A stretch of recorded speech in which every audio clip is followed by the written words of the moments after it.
damage. He's the white suit boss. Yeah. So he's not getting his hands dirty, and so Bradley makes short work of him. And the police, all the guards are there now, and the final showdown is Salazar is in a cell, along with one of the guards who's still alive, and the other one's dead, right? The other one's dead, yeah. And Don Johnson's there, and he's like, "What's going on?" He's like, "I'm going to turn myself in. Just give me 5 minutes to make a phone call." Yeah. And he makes the phone call, and it's to Gil, and his wife's safe. She's dropped off, and she's dropped off by the abortion doctor and the creepy Udo guy. Yeah. And as they're leaving, it's just, once again, it's this really weird scene. Like, the abortion doctor's like all dejected and like disappointed that he didn't get to do a job today. Yeah. And Gil pulls out a fucking M16 assault rifle. Nice little scoped rifle. Yeah. And just pops the cap in the driver, and then the wife, in a badass moment, takes the rifle away and has her way with the doctor. Yeah, some good long-range shots and kills both of them, the abortion doctor and Udo, and they're dead, and it's kind of like this loving moment where she lets Bradley know she's safe now. And it's really great. Yeah. I really like this. Yeah. Now, the acting, of course, I like it. But it's like basically Bradley's like final goodbye, and he gets to talk to the baby, and it's just really sweet, like, unlike any other moment in the movie. And then after that, it's one of the more like gruesome kills, like in 30 seconds after. Yeah. Basically what happens is Salazar's like, okay, we're good, right? And Vince's like, no, I'm going to die. Yeah, so. Might as well kill you. Yeah, I'm about to get murdered. And I'm going to describe how he kills Salazar. So he puts his head in the hole of the trough. The hole is where they shit. Yeah, the shit hole. And he proceeds... Bradley loves stomping on people, so he proceeds to, I guess, stomp on the neck of Bradley, and he decapitates him just by stepping on, just randomly. If you picture, like, think of, like... What, Drive was another one where he smashed the guy's head, if that's what you're thinking? No, I'm thinking of, like, Gilbert Grape. Remember in the opening scene of Gilbert Grape when he puts the cricket's head in the mailbox? Yeah. It's like that. So his head is over, right. Not just like a hole, but like a jagged hole. Yeah. So his neck is on something that possibly could cut it. Yeah. But it's done by just continual force stomps to the back of the fucking head. And Don Johnson's like, "What are you doing in there, Bradley?" And he's like, "Oh, I'm killing Salazar." He's like, "I can't let you do this." He's like, "Well, I'm going to do it." Yeah. And he's like, they say the head can stay alive for seconds after. Yeah. So the final thing he saw was just this hole of shit and piss. Just, yeah. Oh. And it's great because he's like, I still got 60 seconds or something like that. He's like, no, I still need this time. Yeah. But then we get to the final scene that we were talking about. It's not... it's obviously prosthetic, but this is the thing. Like, they could have done this final shot with a CGI and maybe done it... Could have looked gruesomer. Yeah, could have looked gruesomer or maybe more realistic. Yeah. But they chose to do it practical, and I dig it. Yeah, it's just a... Bradley... describe what it is. Bradley gets done with Salazar, and, he lives up to his word. He gets done with the phone call, lets Don Johnson and the guards in, turns around, says, give myself up now. And it's just kind of, without warning, just this shot to the chest and then a shot to the head. And in the last shot is the shot to the head. And it's obviously a dummy, but it's just like this.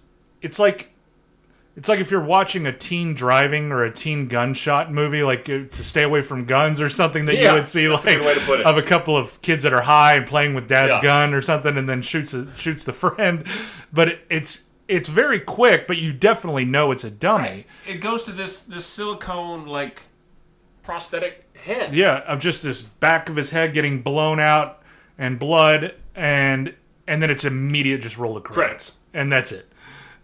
Which is great for that movie. I really think I didn't know what to think about that, but when I heard him the director talk about it, I think he's right. Like, I will always enjoy practical above cinematography. Sure. And I think that's one of the reasons I like Winter Soldier, and that's one of the reasons I like Shang-Chi within the Marvel Universe, because, yes, there's a lot of CGI, but a lot of the hand-to-hand stuff's just practical, cool wire shit. Yeah.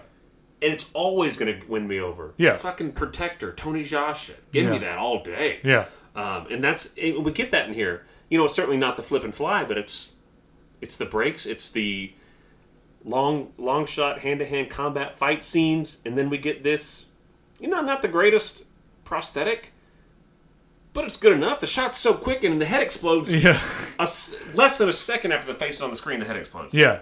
And it's like the end of The Sopranos when I first watched. Like, wait, what? What? And it's kind of like rewinding and watching it again, and it's just like, no, that's what I saw. That's what happened. And I gotta say, in a way, it must have felt like a release in some way. Yeah, because I've seen this movie maybe, I would say 6-8 times now, probably, and every time that I have talked to somebody else about it, I could have easily mentioned, when I talked about it to you, like, hey, you got to watch Brawl in Cell Block 99, I could have easily mentioned, right, but just get ready for this final shot, this stupid final shot. But I don't. No. I never mentioned that. It's like it's irrelevant to what the whole thing is about and how good it is. And the movie sets you up to maybe not watch it completely free of judgment, but, like, it doesn't set you up to be like, what was that? Right. It sets you up to be like, that's weird.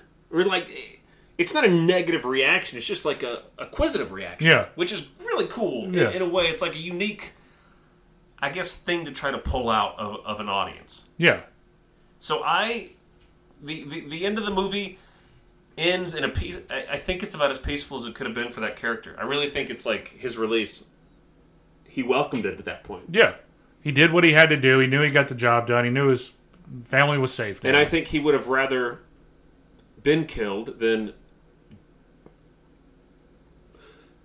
be alive and know he couldn't see the baby. Yeah. Because he would have been there forever in Cell Block 99. Right. And And so, kudos, man. Yeah. That's the end of the movie. Literally, that's the end of the movie. And bravo. Because I'm glad we did this movie because it made me watch it a second time and do research on it. And I may not be a Marcus fan of it, but it's a great movie. I'm excited for you to watch Bone Tomahawk and hear your thoughts tonight. Are you going to watch it tonight, too? Yeah, that's the idea. I got to check the streaming platforms, but I'll have it on, and I got to figure out what socks I'm going to throw away. That makes sense. Yeah. I'm moving, so I have to figure out what I'm throwing away. If anybody wants some DVDs, get at me. So that was Brawl in Cell Block 99. Anything else you want to add to this wonderful film? It is, man. Thank you for letting me do it. Oh, please. It is, like I said, it's definitely in my top 5, if not, like, who knows how the years span, but it's one of my favorite movies. I don't know where it would list, but it's one of my favorite movies that I just love watching. Like I said, I mean, we talk about movies a lot, and I think the first time we met, we probably bonded over the movie that I'm going to spring on you right now that we're going to do next week. But other than that movie, like in Tenet, this is probably the movie we've talked about most. Yeah, I would. Outside of like this podcast. Yeah. But the movie we first met and kind of started talking about first was No Retreat, No Surrender. Yeah. Mm. And so that's going to be next week. Yeah, that's a big one. Get ready for the mafia to come into your town, take over your... Karate school wants that sweet passive income. Yeah. Right? It's all about investments, and it's about the mafia with Russian ties? With Russian ties, is what we expect, and to come in and take over low-level kickboxing tournaments. Yeah. And we get the ghost of Bruce Lee. We get a young Van Damme in his first American movie. Yeah. I think there was a movie called Black Eagle before this, but I don't think it's an American film. But what really brought him into stardom in the American movies at the perfect time of video sales was No Retreat, No Surrender. And this leads to a series of movies that have nothing to do with each other in really any way. But boy, are they fun. And I can't wait to talk about this one. Yeah, I'm excited for that. That'll be fun. And that's going to be it for Brawl in Cell Block 99. Thank you for Revolution Brewery for unknowingly sponsoring us. Yes, Fifth City. Thank you for Vince Vaughn and our director, Craig Zahler, and everyone for their wonderful performance in Brawl in Cell Block 99. And we'll see you next week on Bullets, Bourbon, and Karate.